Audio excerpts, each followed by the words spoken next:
അവസാനം മനസ്സിലാക്കാൻ സാധിക്കുന്ന ഈ ഒന്നാം പ്രതി വിനോദ്, പിന്നെ ഈ സ്ത്രീയെ കൊലപ്പെടുത്തിയത് വിനോദ് ഒറ്റയ്ക്കാണ്. അത് കഴിഞ്ഞിട്ട് എന്നാണ് നമുക്ക് നിലവിലെ അന്വേഷണം വരെ ബോധ്യപ്പെട്ടിട്ടുള്ളത്.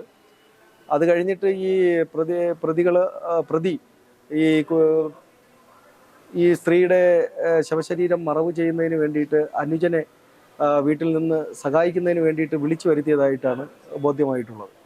അപ്പോൾ ഈ കൊലപാതകത്തിന് ശേഷം വീട്ടിൽ തന്നെ സൂക്ഷിച്ചിരുന്ന ഈ മൃതശരീരത്തെ അനുജനെ വിളിച്ചു വരുത്തി കഴിഞ്ഞ ദിവസം രാത്രിയാണ് കുഴിയിലേക്ക് മാറ്റിയതും ഈ കുഴിയിലേക്കുള്ള മണ്ണ് ഉൾപ്പെടെ വെട്ടിക്കൊടുത്ത് ഈ ഒന്നാം പ്രതിക്ക് പിടിച്ചു കൊടുത്തതും എല്ലാം ഈ രണ്ടാം പ്രതിയാണ്.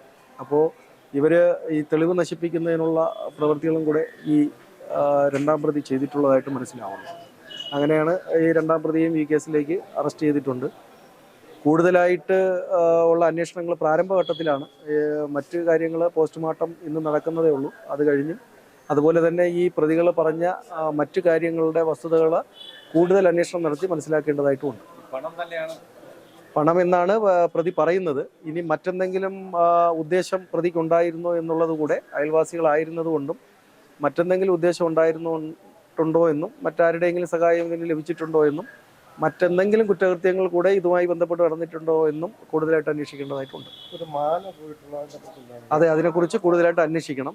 ഈ സമയത്ത് ഇവർ മാല ഉപയോഗിച്ചിരുന്നോ എന്നുള്ള കാര്യങ്ങൾ കൂടുതൽ വിശദമായി അന്വേഷിച്ചാലേ അത് നമുക്ക് പറയാൻ കഴിയുള്ളൂ. തുടർ നടപടി ഇതിനെ ശക്തമായിട്ട് വളരെ കൃത്യമായിട്ട് അന്വേഷിക്കുക എന്നുള്ളതാണ്. അതിന് ശാസ്ത്രീയ തെളിവുകളുടെയും അതുപോലെ തന്നെ ഇദ്ദേഹത്തിൻ്റെ പ്രവൃത്തികൾ, ഈ സംഭവം നടക്കുന്നതിന് മുമ്പും അതിനുശേഷമുള്ള പ്രവൃത്തികളെയും കൂടെയൊക്കെ അനലൈസ് ചെയ്തും മറ്റ് കാര്യങ്ങൾ മനസ്സിലാക്കിയും പ്രോപ്പറായിട്ട് അന്വേഷിച്ച് കൃത്യമായി സമയബന്ധിതമായി ചാർജ് കൊടുക്കുക എന്നുള്ളതാണ് അടുത്ത നടപടി. ഇതിനു മുമ്പ് മറ്റ് കേസുകൾ ഉള്ളതായിട്ട് ഇതുവരെ നമ്മുടെ റെക്കോർഡുകളിൽ ഇല്ല. മറ്റ് ഇതില്ല, അന്വേഷിക്കേണ്ടതായിട്ടുണ്ട്.